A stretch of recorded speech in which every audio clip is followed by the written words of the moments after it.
हाँ? नमस्कार, the red mic में आपका स्वागत है और इस विशेष प्रस्तुति में भी आपका स्वागत है। मैं हूं संकेत उपाध्याय और मेरे साथ है मेरे सहयोगी सौरभ शुक्ला। और आज जैसे कि हमने वादा किया था, एक खास मेहमान भी हमारे साथ हैं, आम आदमी पार्टी के सांसद संजय सिंह जी। बहुत बहुत स्वागत आपका द रेड नमस्कार, माइक आपके में। दर्शकों को नमस्कार। सौरभ, समय लगा, देर हुई, लेकिन शुक्र है फिर भी आए। तो हम लोग काफी इंतजार कर रहे थे और जाहिर सी बात है, पार्टी के बहुत सारे काम और विपक्ष को थोड़ा सा जो लेट के थोड़ा सा गहरी नींद में था, तो उसको जगाने के लिए संजय जी पिछले दो दिन से तो लगे ही हुए हैं। तिहाड़ जेल की छत से, गाड़ी की छत से गाड़ी की छत से लेकर के सड़क तक। कैसा फील कर रहे हैं, कैसे महसूस कर रहे हैं आप? नहीं, 6 महीने में तो हर दिन यही सोचता था कि जब भी मौका, ये भी तो पता नहीं था कि 6 महीने में निकल पाऊंगा कि नहीं निकल पाऊंगा, लेकिन हर दिन यही सोचता था कि जिस दिन निकलूंगा और मजबूती से लड़ूंगा, और शायद उस काम में लग गया हूँ। नहीं तो आपको पता था कि जब 6 महीने बाद आप निकलेंगे तो तमाम बड़े नेता जो आपके साथ विपक्ष में बैठे हुए थे, बीजेपी चले गए होंगे, कुछ जेल चले गए होंगे, हाँ, उसकी तकलीफ पार्टी जरूर टूट गई होगी। उसकी तकलीफ जरूर हुई। जैसे खास तौर से नीतीश जी का जो प्रकरण हुआ, वो तो बहुत शॉकिंग था कि मतलब इतनी एक उम्मीद जगी थी और वो खुद सबको लामबंद कर रहे थे, और अचानक पता चला कि वो जाके बीजेपी के साथ मिल गए। और जो भी घटनाक्रम हुआ, जो इंडिया गठबंधन को कमजोर करने का, उससे तकलीफ तो हुई। ये बताइए, जेल में आपको इन सब चीजों की सूचना कैसे मिली? टीवी चलती थी वहाँ, और मेरे ही नहीं, बाकी भी वार्डों में टीवी तो लगी होती थी और उसमें चैनल्स भी आते थे। मतलब आप वहां बैठ के टीवी देख सकते थे? हाँ, देख सकते थे।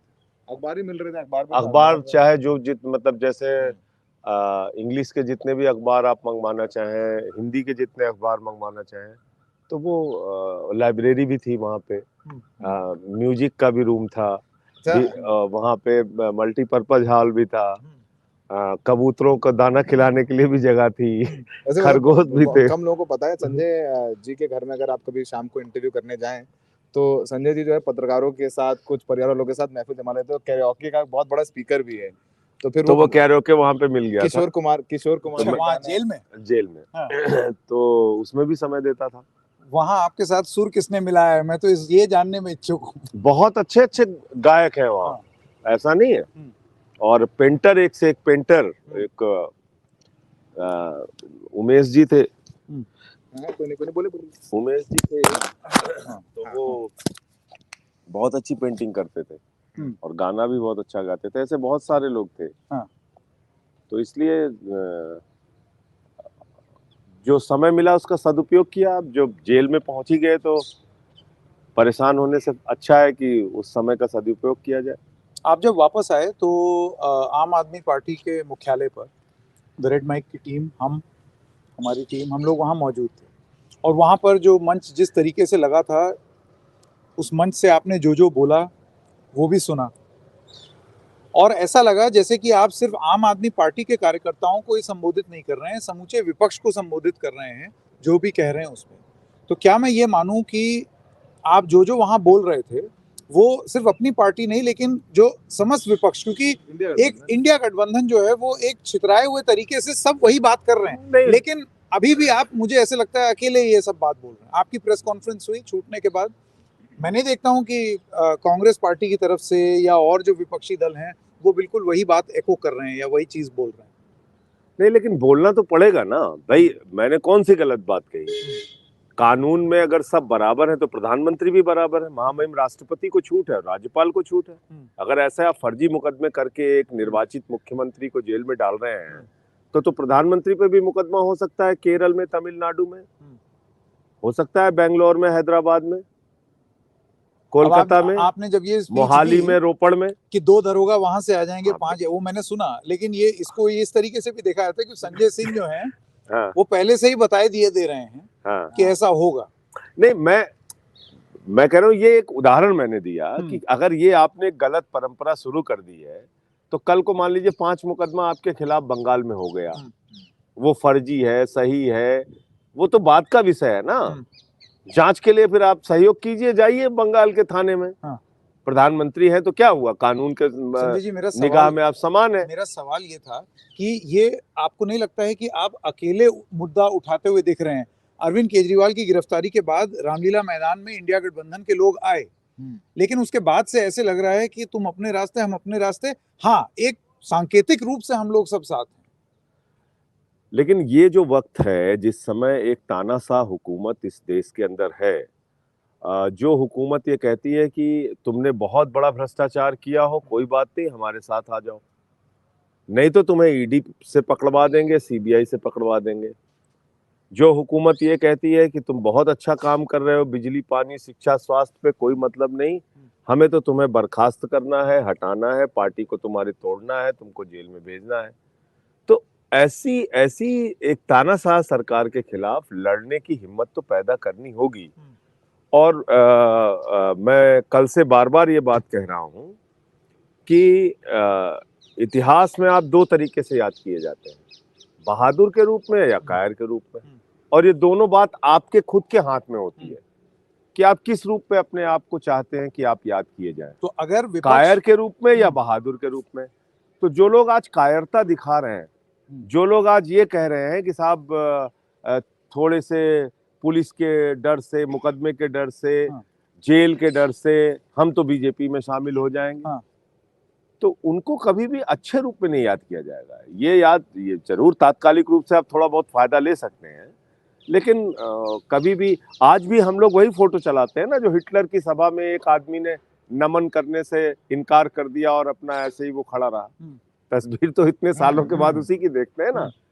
तो कुछ ऐसे चुनिंदा लोगों को बोलना पड़ेगा और खड़े होना पड़ेगा। अगर जो चुनिंदा लोग खड़े नहीं हो रहे हैं, तो क्या इन विपक्ष के धृतराष्ट्रों के संजय सिंह बनेंगे? नहीं, मैं ऐसी किसी गलत फहमी में नहीं हूँ, लेकिन मैं एक बात कह रहा हूँ आपसे। मैं एक बात आपसे ये कह रहा हूँ कि भाई वो आपको जेल में डाल देंगे 6 महीने, साल भर या 2 साल आप जेल में रह लिए, तो आपने कौन सा इतना बड़ा तोप मार दिया? डॉक्टर ने थोड़ी बताया था कि आप राजनीति में जाइए, कुर्ता पहन के घूमिए। आपने यहाँ तो माला आप पहने, आपने यहाँ बोर्ड लगा रहा था कि फक्कड़ हाउस में ईडी का स्वागत है। हाँ, वो लगाया था। कुछ बोर्ड अभी भी लगे, लगाया था जब ईडी लगाया था, यहीं पे लगाया था। तो मैं आप सिर्फ यही कहना चाह रहा हूँ कि भाई जब कार्यकर्ता आपको बाला पहनाता है तो आपको बहुत अच्छा लगता है, नारे लगाता है आपके लिए तो बहुत अच्छा लगता है, जनता आपके लिए ताली बजाए तो अच्छा लगता है, लेकिन जेल हम नहीं जाएंगे साहब। ये कैसी बात है? राजनीति में हर परिस्थिति। संजय सिंह जी, आप साफ साफ बोलते हैं, सीधे सीधे बताइए ये इशारा किसकी तरफ है? नहीं, मैं जो लोग आज जैसे मैं अगर नाम लूं तो नीतीश कुमार जी का नाम लूंगा कि भाई आपको ऐसी कौन सी कमी रहेगी, 4-4, 5-5 बार आप मुख्यमंत्री हो गए, आपको कौन सी ऐसी कमी सताए हुए है कि आप एक ऐसी सरकार के सामने झुके जा रहे हैं? मैं अगर नाम लेके बोलूं तो, या जो लोग पिछले दिनों शामिल हुए, मैं तो लोग मुझे समझते होंगे कि कई बार तीखा बोल जाता हूं, लेकिन मुझे बड़ा बुरा लगा कि गौरव वल्लभ जो लगातार इतना टारगेट करते थे बीजेपी को, कांग्रेस के प्रवक्ता थे। अरे आप 6 महीने बाद है, बहुत कुछ हो गया।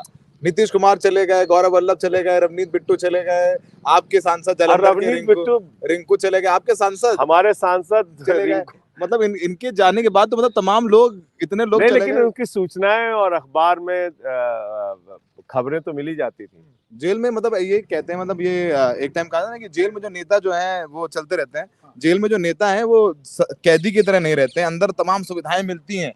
हम लोग तो उत्तर प्रदेश के लोग, अरे वहाँ जो है बहुत सुविधाएं हैं, जेल से फोन कर रहे होंगे, वहां देखा। अच्छा, एक बात बताओ संजय जी, पता नहीं आपको ये चीज पता है या नहीं, आज एक सूत्रों आप समझ रहे हैं ना, सूत्रों के हवाले से ये जानकारी मिली है कि संजय सिंह का जेल में 6 महीने में वजन बढ़ गया। नहीं, सूत्रों के हवाले से वजन बढ़ गया, बुलेटिन जारी किया। क्या वजन बढ़ गया? उन्होंने खबर जारी की है कि वजन बढ़ गया इनका, और बीपी नॉर्मल हो गया। बीपी नॉर्मल हो गया। कैसे? तो ये तो अच्छी बात है ना। जेल की हवा आपको सूट कर रही है। अच्छा बताइए, फोन था नहीं वहां पे, दिन में सोने का मौका लग जाता था, ये सौरभ जानते हैं।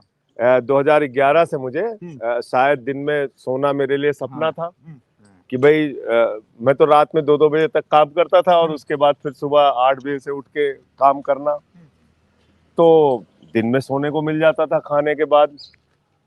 उसके बाद किताबें खूब पढ़ता था, हम्म। उसका मौका मिल गया। शायद इतनी किताबें 6 साल में नहीं पढ़ पाता जितना वहाँ मेरे ख्याल से 6 महीने में मैंने पढ़ डाला। तो जब एक समय मिला तो उसका सदुपयोग किया मैंने। और ये इसमें बीपी नॉर्मल हो गया और वजन बढ़ गया हैं? ये बात मैं चाहता हूँ खूब प्रचारित करे जेल प्रशासन भी, हाँ। और पूरी की पूरी भाजपा मिलके प्रचारित करे हाँ। कि ये देखिए आम आदमी पार्टी के लोग या संजय सिंह जेल को एंजॉय कर रहे हैं। जेल को एंजॉय नहीं, जेल के समय का सदुपयोग कर रहे हैं अपने स्वास्थ्य की दृष्टि से भी और मानसिक रूप से अपने आप को मजबूत बनाने की दृष्टि से। देखिए ये तो लेकिन वो हो गई है वो राजनीतिक वार पलटवार, लेकिन संजय जी ऐसा है अभी भी आप ये तो मानेंगे, हालांकि उन्होंने आंकड़े थोड़ा बढ़ा के बताया। मैं 79 था और निकला तो 81.7 था। हाँ। लेकिन अब ठीक है, अच्छी बात है। फिर आप तो चाहिए प्रचारित करें, 90 किलो कर दे, क्या हम इसका कोई खंडन नहीं करेंगे। कुछ पूछ रहे थे आप, पूछिए। हाँ। नहीं, मैं ये कह रहा हूँ कि अभी भी संजय सिंह जी देखिए, in the eyes of the law आप बेल पर बाहर आए हैं, बरी नहीं हुए और आप बरी नहीं हुए। बिल्कुल ठीक। तो इसको क्या अब आम आदमी पार्टी या आपका भी, मैंने वहां पर वो पार्टी ऑफिस में जो सुना वो बिल्कुल ऐसे लग रहा था कि अब वक्त है कि अब संजय सिंह जो कि आम आदमी पार्टी की जो प्रथम पंक्ति थी उसके लगभग क्या सारे ही नेता जेल में चले गए, और उस वक्त आप, जैसे कि आपकी पार्टी भी कहती है, ट्यूसडे के दिन मंगल का जो तगड़ा जय बजरंग बली, तो बजरंग बली के दिन आपकी पार्टी वालों ने खूब, मतलब जितने लोग वहां मिले सब यही बोल रहे थे मंगल के दिन बेल हो गई। तो आपको लगता है कि ये इसको एक राजनीतिक जीत की तरह प्रस्तुत करने का प्रयास अब संजय सिंह कर रहे हैं? नहीं, इसको मैं इस रूप में प्रस्तुत करना चाहता हूं कि जुल्मी तानाशाह के खिलाफ झुकने का काम नहीं करना है और मजबूती से लड़ना है, और वो संदेश देना है कि देखो भाई, तुमने जेल में तो रख लिया, मुकदमे भी लगा लिए, सब कुछ करके आपने देख लिया, लेकिन हम ये, अगर आप सोचते हो कि इससे हम झुक जाएंगे या आपके खिलाफ बोलेंगे नहीं या आपकी गलतियों को उजागर नहीं करेंगे या आपके अत्याचार और आपकी तानाशाही के खिलाफ आवाज नहीं उठाएंगे, तो ऐसा होने वाला नहीं है फिलहाल। वो वर्ड क्या था जो आपने यूज किया था पार्टी ऑफिस से, मैं भूल गया। जो जितना बड़ा भ्रष्टाचारी वो उतना बड़ा पदाधिकारी। ये नहीं, एक और आपने कुछ भुड़की या ऐसे करके कोई बंदर घुड़की। अरे ये तो अवध के, आप अवध के हैं तो आप तो जानते होंगे। बताए दो भैया, इतना नहीं जानता। जो तमाम जनता जो अवध की नहीं है उनके लिए तो बताइए। बंदर घुड़की शब्द हमारे यहाँ चलता है, जैसे बंदर होता है ना, वो खो खो खो खो करता है, तो अगर आप उसके सामने तन के खड़े हो जाइए तो वो भाग जाता है, और अगर आप भागने लगी तो वो आपको दौड़ाता है, तो उसी को कहते हैं बंदर घुड़की। तो मैंने भाजपाइयों के लिए यही कहा कि भाई, भाजपाइयों से की बंदर घुड़की से हम लोग डरने वाले नहीं। मैंने आप ये सवाल था कि भाई जेल में किस तरीके का सर्विलांस आपके ऊपर, क्या तमाम चीजें। हाँ, देखिए, शुरू के 11 दिन का जिक्र मैंने कल भी किया था कुछ टीवी चैनल्स के इंटरव्यू में, कि शुरू के 11 दिन उन्होंने एक कोठरी में रखा और 2 बार मुझे मेडिकल चेकअप के लिए ले जाते थे, और उस समय जेल बंद होती थी और अनाउंस होता था कि वार्ड नंबर 1, 2, 3 के सभी बंदी भाई अपने बैरक में चले जाएं, और एक पूरी सन्नाटे कर्फ्यू के बीच में मुझे ले जाया जाता था और चेकअप करा के वापस लाते थे। फिर 11 दिन के बाद मैं जेल अधिकारियों से मिला और मैंने उनसे कहा कि भाई, जो सामान्य कैदी के भी अधिकार हैं वो भी आप मुझे नहीं देंगे, ये कैसे होगा? भाई, उनकी गिनती 6 बजे खुल जाती है, 12 बजे तक वो कहीं आ जा सकते हैं, फिर 12 से 3 उनकी गिनती बंद रहती है, और 3 बजे के बाद फिर वो कहीं आ जा सकते हैं, फिर 6-7 बजे खाना वाना खा के फिर जेल बंद हो जाती है। आप इतना भी अधिकार मुझे नहीं दे रहे हैं, मैं उसी जगह में रह रहा हूँ।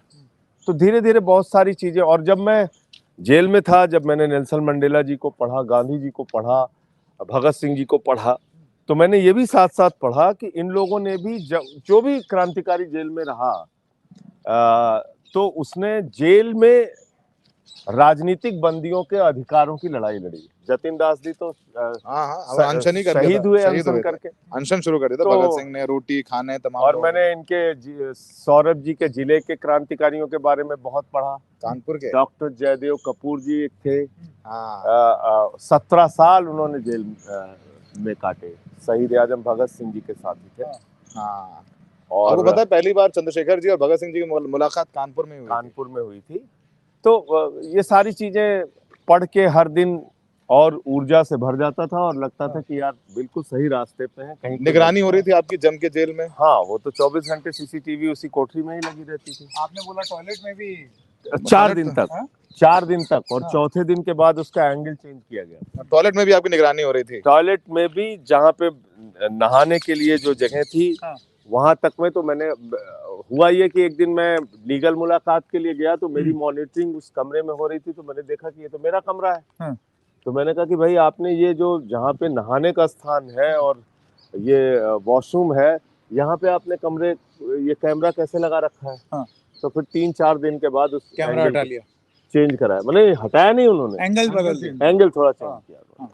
अब ये बताइए कि विपक्ष और उनकी जो राजनीति है उसका एंगल कैसे बदलेगा, और वो एंगल कौन बदलेगा? देखिए, एक बात मैं ये कहना चाहता हूँ कि आज अगर मोदी जी का 400 पार का नारा वास्तव में सच होता तो कोई भी राजनेता ऐसी कार्रवाई तो नहीं करता।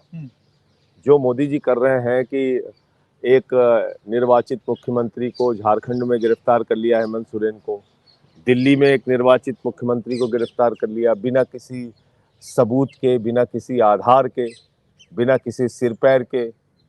456 गवाह में से 4 गवाह अरविंद केजरीवाल का नाम ले रहे हैं, वो भी किन परिस्थितियों में ले रहे हैं, उसके बारे में अभी 5 मिनट में जरूर उस पर बोलूंगा। आपको पता है शरद चंद्र रेड्डी के बारे में सबसे पहले रेड माइक पर जिस दिन गिरफ्तारी हुई अरविंद केजरीवाल की, तो सबसे पहले शरद चंद्र रेड्डी के बारे में जो खबर कि गिरफ्तारी के 3 दिन बाद उन्हें 5 करोड़ रुपए दिए, फिर अप्रूवर बनने के बाद 55 करोड़ रुपए दिए, को सबसे पहले रेड माइक पे हम लोगों ने खबर चलाई थी। बधाई इसके लिए आपको। मैं लेकर के आप लोग मुद्दा बनाए हुए हैं, लेकिन मैं ये सवाल पूरा कर देता हूं, फिर आप मुझे पता है कि आपसे बताएंगे। अब ईडी कह रही है आपके केस के बारे में, तो आप बात नहीं कर सकते हैं, मैं बात कर रहा हूँ मनीष जी और अरविंद जी के केस के बारे में।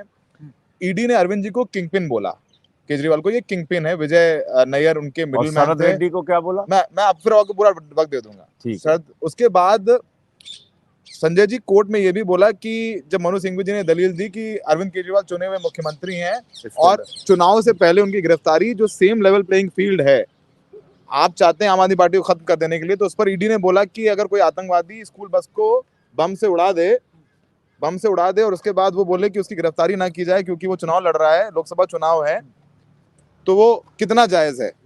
अब ये तो बेतुकी की बातें हैं। मतलब अगर अब आप आतंकवादी से तुलना हो गई उनकी, आतंकवादियों से तुलना कर रहे हैं अरविंद केजरीवाल की, तो ये सारी बातें तो बेतुकी बातें हैं, इसका कोई सिर पैर नहीं है। हाँ, ये मैं जरूर कहूंगा कि इस पूरे मामले में जितने तथ्य अभी तक सामने आए हैं वो चिल्ला चिल्ला के कह रहे हैं कि जानबूझ के गहरी साजिश के तहत अरविंद केजरीवाल को गिरफ्तार किया गया है, और जल्द ही केजरीवाल जी को भी और मनीष सिसोदिया जी को भी बेल मिलेगी। आप सोचिए, इस कानून में 3 से 7 साल की सजा है और 2 साल से आपकी जांच चल रही है, 2-2 साल से लोग जेल में हैं। भाई आप ट्रायल शुरू करिए ना। जितने सबूत, जितने गवाह, जितने अभियुक्त आपने इस मामले में बना दिए हैं, इसका तो ट्रायल ही खत्म होगा 20 साल में। 50,000 पन्ने की चार्जशीट है, 456 गवाह हैं, उन गवाहों के क्रॉस एग्जामिनेशन होंगे, 32 एक्यूज हैं, 33 एक्यूज हैं, ये तो खत्म ही होगा 20 साल में।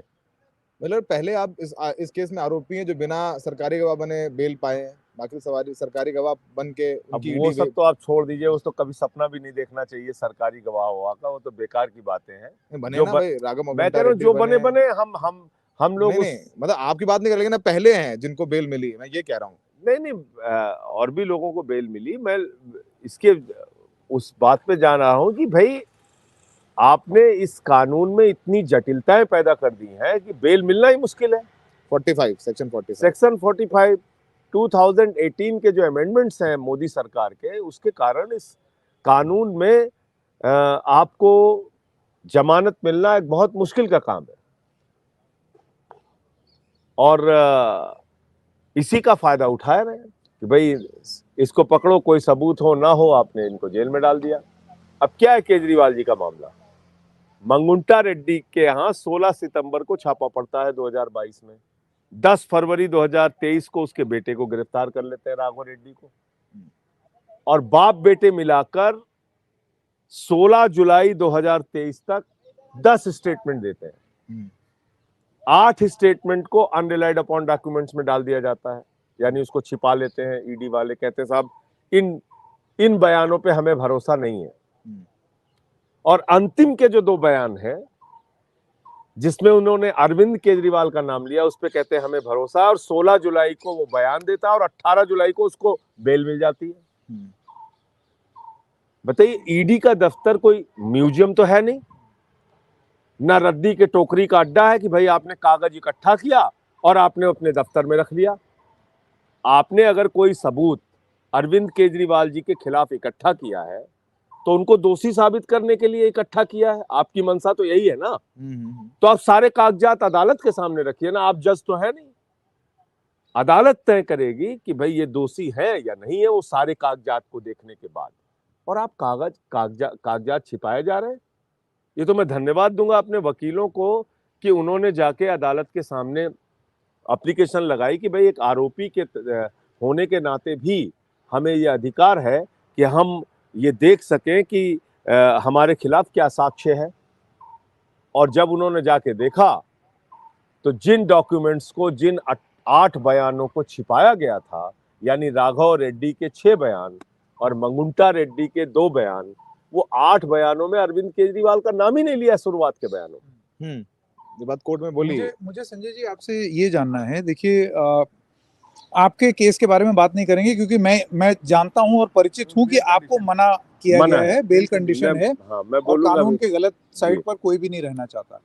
पर आप ही के शब्दों में आप अरविंद केजरीवाल और मनीष सिसोदिया के मामले में बोल भी रहे हैं। मेरा आपसे ये कहना है कि अरविंद केजरीवाल ने अपनी जिरह करते हुए खुद, जब वो as chief minister Rouse Avenue court में, वो खुद ही अपने लिए आर्ग्यू करने लगे और उसमें उन्होंने बोला कि असली शराब घोटाला जो है वो इलेक्टोरल बॉन्ड की जानकारी के बाद ये साबित हुआ है कि बीजेपी को, ये उनका शरद चंद्र रेड्डी की गिरफ्तारी के बाद असली घोटाला। अब मुझे आप ये बताइए कि अगर ये इतना ब्लैक एंड व्हाइट है तो अब तक अदालत ने उसका संज्ञान क्यों नहीं लिया? अब मैं आता हूं इस बात पे।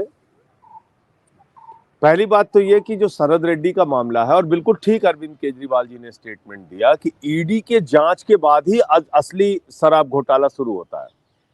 9 नवंबर 2022 को शरद रेड्डी के घर रेड होती है और 10 नवंबर 2022 को उसकी अरेस्ट होती है और 10 नवंबर से लेके 25 अप्रैल तक लगभग 6 महीने में उसने 12 स्टेटमेंट दिए। 12 स्टेटमेंट, 10 स्टेटमेंट में कहीं भी अरविंद केजरीवाल का जिक्र नहीं, बल्कि उसने मना किया कि नहीं, हमारा कोई लेना देना अरविंद केजरीवाल से नहीं है। लेकिन अंतिम के 2 स्टेटमेंट में उसने केजरीवाल का नाम लिया और 25 अप्रैल को उसको जमानत मिल जाती है कमर दर्द के नाम पे, कमर दर्द के नाम पे। और आप सुनिए बड़ी मजेदार बात कि जब शरद रेड्डी 10 नवंबर को अरेस्ट होता है और 15 नवंबर को 5 करोड़ रुपए की रिश्वत इलेक्टोरल बॉन्ड के जरिए बीजेपी को देता है और गिरफ्तारी से लेकर रिहाई तक, उसके बाद तक 55 करोड़ रुपए बीजेपी को देता है। संकेत जी, क्या आप या आपके दर्शक या इस देश के लोग जो आपको सुनेंगे, क्या वो इस बात पे भरोसा कर सकते हैं कि 55 करोड़ रुपए की राशि एक पार्टी को मिलेगी और उसके शीर्ष नेताओं को पता ही नहीं चलेगा? भाई, जो शरद रेड्डी है वो किंग पिन है, ये संजय सिंह ने थोड़ी लिखा, ये ईडी ने लिखा।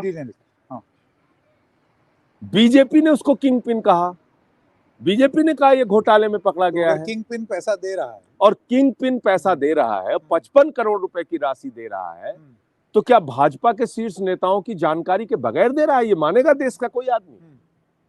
तो इसलिए शराब घोटाला बीजेपी ने किया है और उसकी मनी ट्रेल बिल्कुल सामने है और कार्रवाई तो उनके खिलाफ होनी चाहिए, सीबीआई की, ईडी की, इनकम टैक्स डिपार्टमेंट की, और एलजी को चिट्ठी लिखना चाहिए। संजय जी, ये आपने अभी बोल दिया, इससे पहले अरविंद केजरीवाल बोल गए, आपकी पार्टी की भी ऑफिशियल पोजीशन है और मैं कह रहा हूं कुछ नेता विपक्ष के भी हैं जो कि आपकी हाँ में हाँ भर रहे हैं, लेकिन अदालत से अभी इस चीज का संज्ञान नहीं लिया गया है।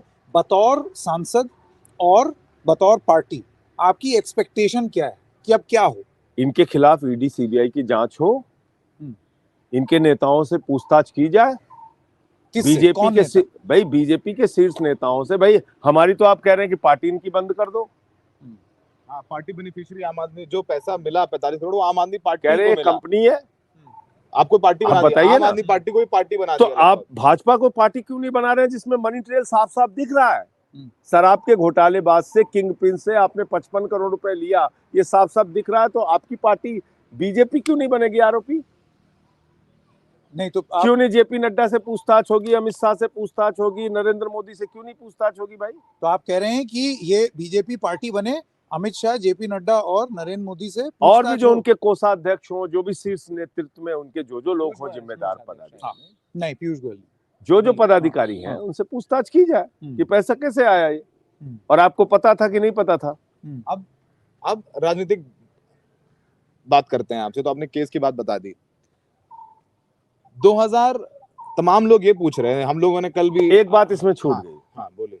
देखिए ये जो डॉक्यूमेंट छिपाए गए, तो कल एक टीवी चैनल पे एक पत्रकार ने मुझसे कहा कि भाई हो सकता है 12 स्टेटमेंट लिया हो ईडी ने और अंतिम के 2 स्टेटमेंट उनको सही लगे हों और 10 स्टेटमेंट उनको झूठे लगे हों।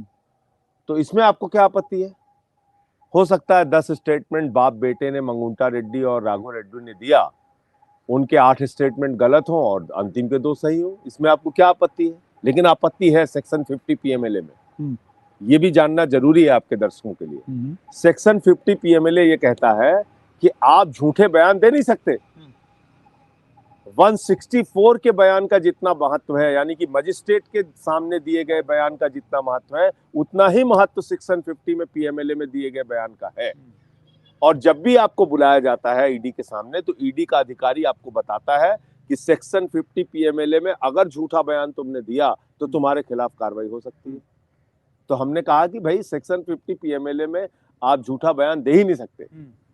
नहीं, लेकिन संजय जी आपको अब देखिए, हम कोर्ट को ये नहीं कह सकते हैं कि आप संज्ञान लीजिए, लेकिन आम आदमी पार्टी की तरफ से या मनीष सिसोदिया की तरफ से या अरविंद केजरीवाल की तरफ से जो वकील हैं, वो तो कोर्ट के सामने ये प्रस्तुत कर ही सकते हैं। सर ये अभी बात आई है ना सामने। हाँ।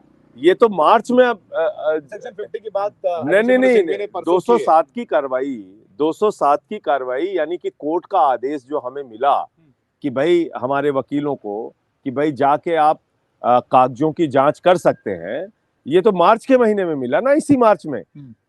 तो अब ये सारे तथ्य सामने आ रहे हैं, ये सच्चाई सामने आ रही कि कौन कौन से डॉक्यूमेंट इन्होंने छिपाए हैं और कौन कौन से डॉक्यूमेंट रिकॉर्ड पे लाए हैं। आप कोई रद्दी की टोकरी इकट्ठा करने के लिए जगह थोड़ी बनी है ईडी। आपने जो भी साक्ष्य, जो भी बयान किसी का इकट्ठा किया, वो अदालत के सामने रख दीजिए, न्यायालय को तय करने दीजिए कौन सा बयान सच है, कौन सा बयान झूठा है। संजय जी, आपने फिल्म देखी, राजनीति आई थी एक फिल्म 2011-12 के दौरान जब अन्ना आंदोलन चल रहा था, उसमें मनोज वाजपेयी का एक डायलॉग है।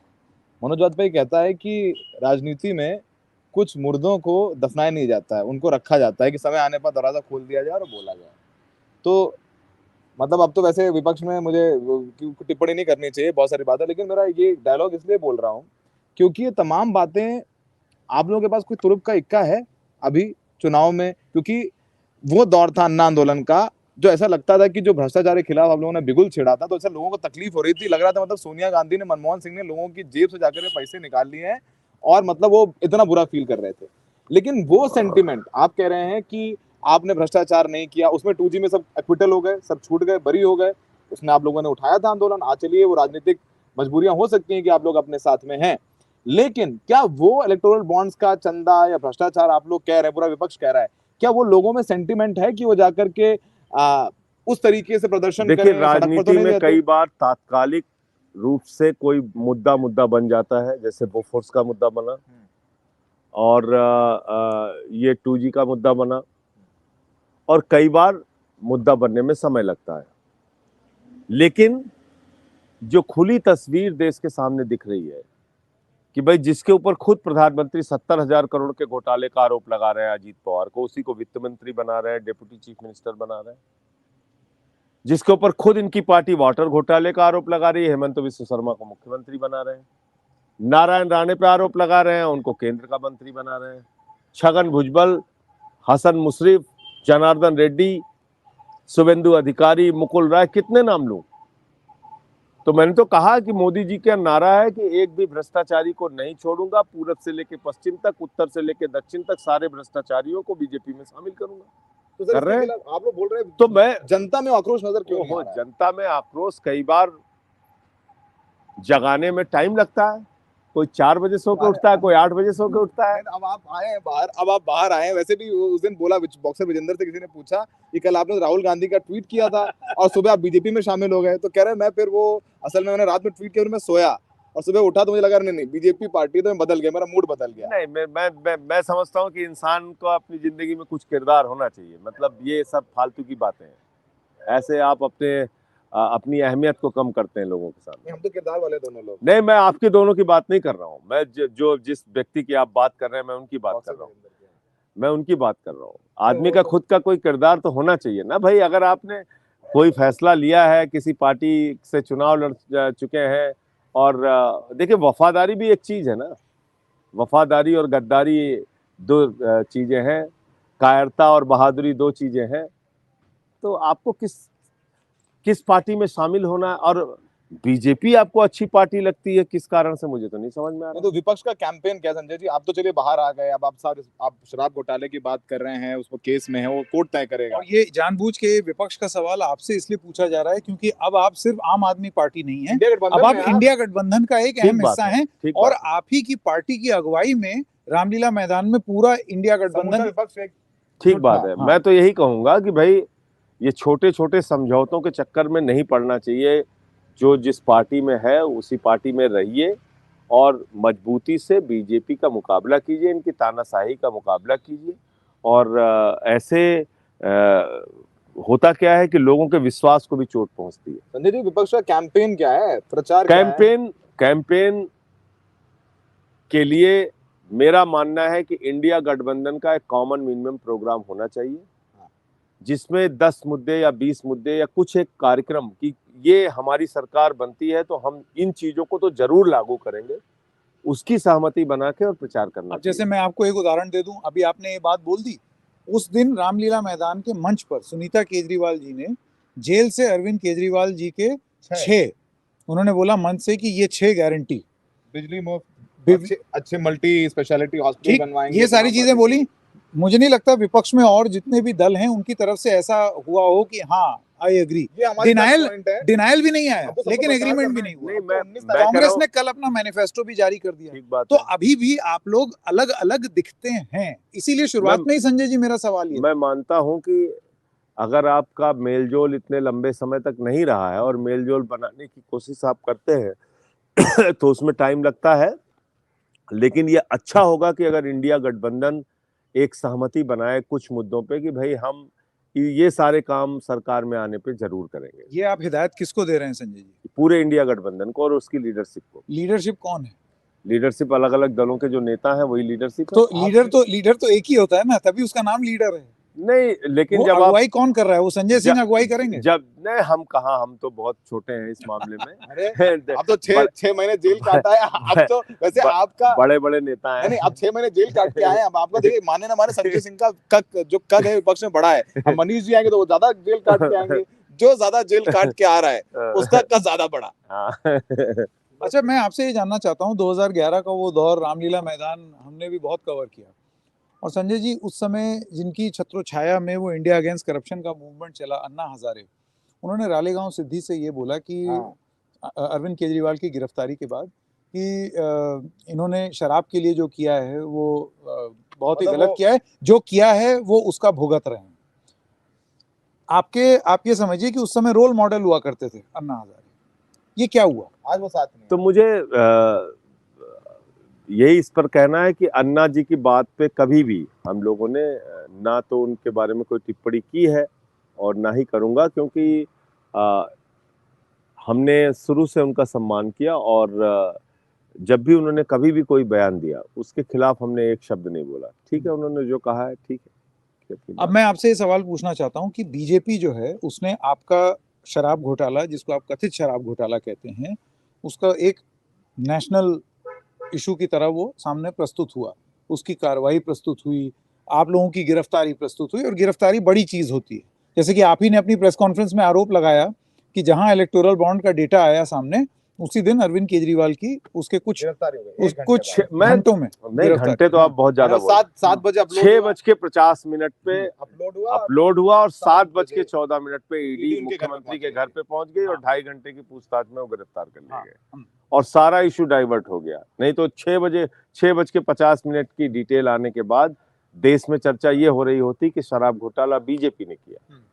उस पूरे मुद्दे को डाइवर्ट करने के लिए तुरंत ये गिरफ्तारी आनन फानन में करके सारा मामला एक साजिश के तहत केजरीवाल जी को जेल में। अब मैं एक सेकंड के लिए ये मान सकता हूं कि आप जो कह रहे हैं कि भारतीय जनता पार्टी ने माहौल बना दिया, अपने चैनलों के माध्यम से उसका प्रचार कर दिया, अपने मतलब अपना बेसिकली पूरा तंत्र इस्तेमाल करके उसको लोगों के बीच वो संदेश पहुंचा दिया। मैं आपसे जानना चाहता हूं, आम आदमी पार्टी और कांग्रेस पार्टी में एक जो बेसिक डिफरेंस है कि अगर बीजेपी डाल तो आम आदमी पार्टी की भी मैं रणनीति देखता हूँ। आपने भी अरविंद केजरीवाल की जंगले में फोटो अपने पीछे लगा दी। मैसेजिंग में देखता हूँ संजय जी, आप भी बिल्कुल विधानसभा चुनाव में बीजेपी राम राम तो ये हनुमान।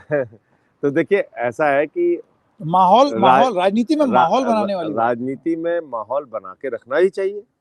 और अगर आपका विपक्षी अलग अलग तरह के हथियार इस्तेमाल कर रहा है तो उसका जवाब कैसे देना है, किन हथियारों से देना है, वो भी आपको तैयारी रखनी चाहिए। अब हथियार क्या है आपका?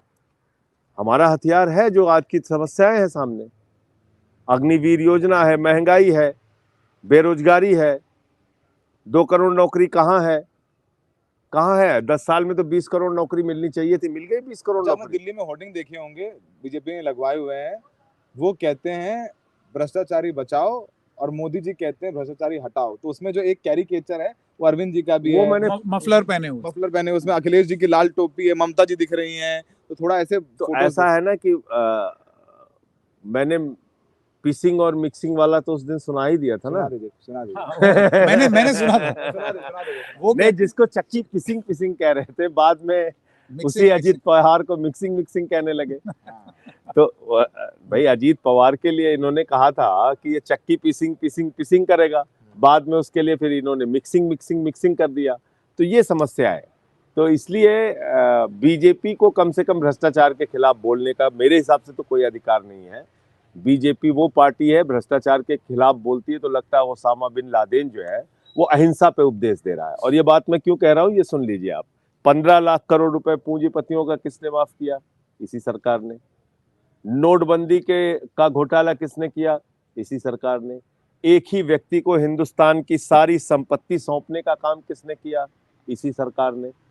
तमाम भ्रष्टाचारियों को, चाहे वो नीरव मोदी हो, चाहे विजय माल्या हो, चाहे ललित मोदी हो, चाहे नितिन संदेशरा हो, चाहे मेहुल चौकसी हो, इनको हिंदुस्तान से भगाने का काम किसने किया? जिन्होंने हजारों करोड़ का घोटाला किया था, इसी सरकार ने। लेकिन इनके घोटाले पे, इनके भ्रष्टाचार पे कोई कार्रवाई नहीं होगी और भ्रष्टाचार के खिलाफ उपदेश भी देंगे। ये अजीब बात है। बंगारू जनता पार्टी कुछ भी कर सकती है। नहीं तो ये इंडिया अगेंस्ट करप्शन जैसा कोई मूवमेंट नहीं चलाएंगे अब आप लोग? देखिए, और इसी से जुड़ा हुआ, इससे पहले आप जवाब दें, अब अगर आप इंडिया अगेंस्ट करप्शन जैसा मूवमेंट चलाते हैं तो ये जो शराब घोटाला वाला मामला है, आपको लगता है ये पब्लिक मेमोरी में ये संदेश देने का प्रयास है कि अब तुम तो भ्रष्टाचार के बारे में नहीं बोलो? एकदम है, प्रयास यही है, लेकिन सिंक नहीं हो रहा है। और केजरीवाल जी की गिरफ्तारी के बाद लोगों में एक सहानुभूति पैदा हुई है कि भाई ना तो आपको 1 रुपए बरामद हो रहे हैं केजरीवाल जी के घर से, ना मनीष सिसोदिया के घर से। मैं अपने बारे में कुछ नहीं बोलूंगा, आप सब लोग जानते हैं। तो कोई रुपया नहीं मिल रहा, कोई संपत्ति नहीं मिल रही है, उसको तो तुम भ्रष्टाचार कह के जेल में डाल रहे हो। और जहां 55 करोड़ रुपए की रिश्वत मिल रही है, मनी ट्रेल साफ साफ दिख रही है, उस पर कोई कार्रवाई नहीं कर रहे। तो लोग बेवकूफ नहीं है, समझते हैं इस बात को। भाई अगर रिश्वत ली गई तो वो पैसा गया कहाँ?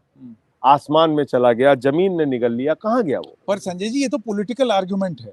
मैं ये जानना चाहता हूं कि लीगली जो आप बोल रहे हैं वो लीगली अदालतों में तब पहुंचेगा जब आपकी तरफ से आपके वकील, मैं आपकी बात नहीं कर रहा, मैं और जो लोग हैं इसमें जो आरोपी हैं, वो अगर इस मामले को रखें, कोर्ट के संज्ञान में आए और फिर कोर्ट संज्ञान ले। देखिए संकेत जी, मैं वही बताने की कोशिश कर रहा हूं कि 20,000 पन्ने अनरिलाइड डॉक्यूमेंट में हैं।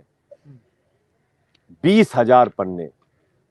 और उसकी जांच अभी मार्च से शुरू हुई है वकीलों के द्वारा, और बहुत सारे सच अब सामने आ रहे हैं धीरे धीरे, और वो सारे सच अदालतों के सामने वो तो रखे चुनाव जाएंगे। तब तक चले जाएंगे, फिर उसके बाद फिर तो 5 अब साल उस लाभ। तानाशाही का आप क्या कर सकते हैं, लेकिन ये चुनाव में इन्होंने ऐसा करके, मैं फिर दोहरा रहा हूं कि कोई भी राजनेता अगर चुनाव जीत रहा होता है तो ऐसा काम नहीं करता। मोदी जी चुनाव हार रहे हैं, और ये 400 पार का नारा एक जुमला ही है, क्योंकि ये 200 पार का नारा बंगाल में दिए थे, क्या हुआ? दिल्ली में 45 पार का नारा दिए थे, 8 सीट आई। मिजोरम में इन्होंने 21 पार का नारा दिया था, 1 सीट आई। महाराष्ट्र में 150 या 200 पार का नारा दिया था, वहां पे क्या हुआ? यहाँ हरियाणा में 75 पार का नारा दिया था, वहां पे 40 सीट आई।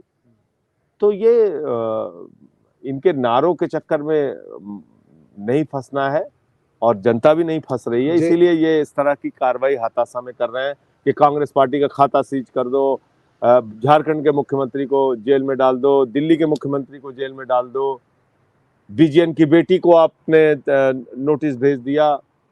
ये इसी हताशा के कारण। आप जब से जेल से बाहर आए 2 दिन हो गए हैं, विपक्ष के किन किन नेताओं के फोन आए, कब कोई आप लोगों की मीटिंग हो रही है? बहुत सारे नेताओं के फोन आए, लेकिन अब 1-2 दिन में खाली होके, कल क्योंकि उपवास का कार्यक्रम है, उसके बाद फिर सबसे मुलाकात का दौर शुरू किया जाएगा। आपको लगता है अभी भी इंडिया गठबंधन में वो शक्ति है संगठित हो करके भारतीय जनता पार्टी का मुकाबला कर ले? देखिए, पहली शक्ति तो जनता में ही है, और अगर उनको वाकई लगता है कि महंगाई चरम पर है, ये लगता है कि भाई 82 करोड़ लोग तो 5 किलो राशन पे जी रहे हैं, और चंद लोगों को लाखों करोड़ रुपए की संपत्तियां सौंपी गई हैं, बेरोजगारी का मुद्दा है, किसानों का मुद्दा है, अगर ये मुद्दे वाकई वोट पे तब्दील होंगे तो ये सरकार जाएगी। मोदी जी के रहने का कोई कारण नहीं बनता, क्योंकि उनके सिर्फ वादे हैं, और किया तो कुछ है नहीं उन्होंने वो जमीन। तो कह रहे राम मंदिर बन गया, 370 हट गई, यूसीसी ला रहे हैं, तो अगर तमाम बातें मैं ये कहना चाह रहा हूँ कि भाई राम मंदिर बन गया, वो एक धार्मिक मुद्दा है, वहां आदमी अपनी आस्था के अनुसार जाएगा, पूजा करेगा, अर्चना करेगा। तो प्रकाश सुना, लेकिन सरकार, हम उनको लाएंगे। अरे भाई, राम को लाने वाले ये कौन होते हैं? बच रहे हैं, नहीं, राम को लाने वाले ये कौन होते हैं? बच रहे हैं। जनता ये राम से बड़े हैं क्या? उत्तर प्रदेश में जिताया योगी को। बीजेपी वाले राम से बड़े हैं क्या? इतना अहंकार हो गया कि राम को ये लाए हैं कि राम इनको लाए हैं। भाई क्या है, इतना अहंकार क्यों है आपको? मैं वही कह रहा हूँ कि ईश्वर के घर में भी देर है, अंधेर नहीं है, हो सकता है इनका अहंकार टूट जाएगा। अच्छा, 2-3 मिनट में जरा कुछ हल्के फुल्के सवाल पूछना चाहता हूँ। सबसे पहली बात, अगली बार आप संसद कब जा रहे हैं सस्पेंड होने? आप राज्यसभा हैं, गद्दा वद्दा तैयार है आपका? आप पहले पूछिए कि पुराना सस्पेंशन जो था वो बहाल हुआ कि नहीं? हुआ कि नहीं? अब तो नहीं, अब तो खत्म हो गया, तो नए अरे आपको पता नहीं है फिर? नहीं, वो सही कह रहे हैं। अभी भी वो कह रहे हैं कि साहब आपका पुरानी कार्रवाई अभी भी जारी रहेगी। पुरानी कार्रवाई, वो हमारे जो 11 सांसद थे जिन पर जारी है। जो हमने इंटरव्यू चल रहा है, तो दर्शकों का थंब क्या है? लाइव, सबका बदला लेगा संजय। लेंगे, बताइए, ये जिम्मेदारी लेने को तैयार हैं? देखिए, 6 महीने जेल में रहने के बाद तो हर दिन तो यही सोचता था कि भाई जिस दिन भी निकलूंगा उस दिन सूद ब्याज समेत सारी बातें बोलूंगा। किसका? जैसे गैंग्स ऑफ वासेपुर का डायलॉग है ना, मनीष का, अरविंद का, आपका, और हेमंत सोरेन का, सबका बदला लेगा संजय। नहीं, मतलब ये लग रहा है ना कि ये जरूरत से ज्यादा अत्याचार की पराकाष्ठा है, ये ऐसे ठीक नहीं है। और मैं उस दिन आया जेल से, तो जब गया अरविंद जी के घर, पहली बार मैंने सुनीता भाभी को रोते हुए देखा, उनकी आंखों में आंसू थे। मनीष जी की पत्नी पिछली 20 साल से बीमारी से ग्रसित है, और उनको इस वक्त सबसे ज्यादा अपने पति की जरूरत है, और बड़ी मुश्किल से लंबी लड़ाई के बाद एक दिन मिलने की मोहलत मिली। इतना अत्याचार कर रहे हो, इतना अत्याचार। तो ये जो आंसू निकल रहे हैं, इसका कोई ना कोई तो हिसाब लेगा, जनता हिसाब लेगी इसका। हमने इन 6 महीनों के अंदर, जब भी मैं अपने परिवार से वीसी करता था, वीडियो कॉन्फ्रेंसिंग की इजाजत होती थी हफ्ते में 2 दिन, तो मैं उनको हंसाने की कोशिश करता था, क्योंकि ये उसकी रिकॉर्डिंग होती है, और ये मैं जानता था कि इसको अगर ऊपर बैठे हुए लोग देखेंगे और मैं कहीं कमजोर दिखा या मेरा परिवार कमजोर दिखा, तो वो इस बात को लेके खुश होंगे। पहली बार जब बात हुई जेल से तो लोग ये पूछना शुरू किए कैसे हो, ठीक हो कि नहीं, खाना ठीक मिल रहा है कि नहीं। तो मैंने कहा आज के बाद ये भी मत पूछना कि कैसे हो, ये पूछा करो कि जेल में कैसे हैं। तो हमारे घर वालों को ये भी पूछने की इजाजत नहीं थी कि कैसे हो। अच्छा? मैंने तो इस तरीके से जेल बिताया। और सारे लोग, आज सत्येंद्र जैन का परिवार देखिए, तो सब इस कष्ट की घड़ी में, इस मुसीबत की घड़ी में सब लोग साथ खड़े हैं। मैं जेल में था, अरविंद जी और भाभी दीपावली में मेरे घर आए, क्योंकि उदासी थी, स्वाभाविक तौर से रहती है। तो हम लोग एक दूसरे के साथ खड़े रहे। और मुझे लगता है कि ये अगर प्रकृति का न्याय है तो न्याय होगा। जाते जाते मैं आपसे क्योंकि वो जो पार्टी कार्यालय में मैंने देखा लास्ट में आपने गीत गाया, वो हाँ, गीत से पहले, वो गीत क्या है संजय जी? गीत से पहले मैंने एक किताब पढ़ी जेल में, भगत सिंह क्रांति का साक्ष्य। वो उसमें सुधीर विद्यार्थी जी के द्वारा लिखी गई और बहुत अच्छी किताब है वो। तो उसमें मैंने एक पत्र पढ़ा भगत सिंह जी का। जब उनको फांसी की सजा हो गई तो उनके भाई कुलतार सिंह उनसे मिलने के लिए आया और बड़े उदास थे वो। जब वो चले गए तो भगत सिंह ने उनको चिट्ठी लिखी और अंत में उन्होंने लिखा, और ये लिखा कि भाई आज तुम्हें देख के लगा कि तुम बहुत उदास हो। और तो उसमें उन्होंने अंत में एक लाइन लिखी, जफा का मतलब होता है अत्याचार। तो उन्होंने लिखा कि उन्हें ये फिक्र है हरदम नया तर्जे जफा क्या है, उन्हें ये फिक्र है हरदम नया तर्जे जफा क्या है, हमें भी शौक है देखें सितम की इंतहा क्या है। और भगत सिंह की वो लाइन और वो चिट्ठी मेरे दिमाग में, दिल में कई बार गूंजती रही। और जेल से जब भी मैंने अपने परिवार से बात किया तो मैं कई बार वो लाइन दोहराता था और तय किया था कि जिस दिन निकलूंगा तो ये बात बोलूंगा, क्योंकि मैंने कोर्ट के बाहर ही कहा था कि मैं प्रधानमंत्री जी की यातना का पैमाना चेक करना चाहता हूं, जब मैं ईडी की कस्टडी में था उसी वक्त। तो अगर आप इस रास्ते पे हैं और आप ये मानते हैं कि भाई एक सरकार तानाशाही से चल रही है, उसके सामने हमें झुकना नहीं है, तो कष्ट तो उठाने पड़ेंगे, लेकिन फिर उसी हिसाब से जनता आपको प्यार भी देती है। उस दिन मैंने देखा कि बहुत सारे लोग तो रो रहे थे। तो ये 6 महीने की जेल भी मिली और उसके बाद लोगों का प्यार भी मिला, होता है। चलिए संजय सिंह जी, बहुत बहुत धन्यवाद। वो जो गाना गुनगुना दो। अच्छा गाना, हाँ, मुझे लगा नहीं गाएंगे। वो जो गीत था वो हो जाए। रुके न जो, रुके न जो, झुके न जो, दबे न जो, मिटे न जो, हम वो इंकलाब हैं, जुल्म का जवाब है, हर शहीद हर गरीब का हम ही तो ख्वाब है। रुके न जो, झुके न जो, जी रहे हैं इसलिए कि प्यार जग में जी सके, प्यार जग में जी सके, प्यार जग में जी सके। आदमी का खून कोई आदमी न पी सके, आदमी न पी सके, आदमी न पी सके। मालिकों मालिकों मजूर के, नौकरों हुजूर के, फर्क को मिटाएंगे, समानता को लाएंगे। रुके न जो, रुके न जो, झुके न जो, दबे न जो, मिटे न जो, हम वो इंकलाब है, जुल्म का जवाब है, हर शहीद हर गरीब का हम ही तो ख्वाब है। रुके न जो। बहुत बहुत शुभकामनाएं संजय जी। उम्मीद है कि आपके आने से विपक्ष में कुछ बहुत ऊर्जा आएगी और अच्छी, जीतना हारना तो चलता रहता है, वो आप भी राजनीतिक व्यक्ति हैं, लड़ाई तगड़ी होनी चाहिए, वो बहुत जरूरी है। बिल्कुल बिल्कुल। रटमाई के दर्शकों, संजय जी के साथ आगे अब चुनावी रैलियों में इनके साथ कैंपेन ट्रेल कवर करेंगे हम लोग। इनके तेवर तो आपने देख ही लिए, गाड़ी के ऊपर, मंच के ऊपर, इंटरव्यूज में।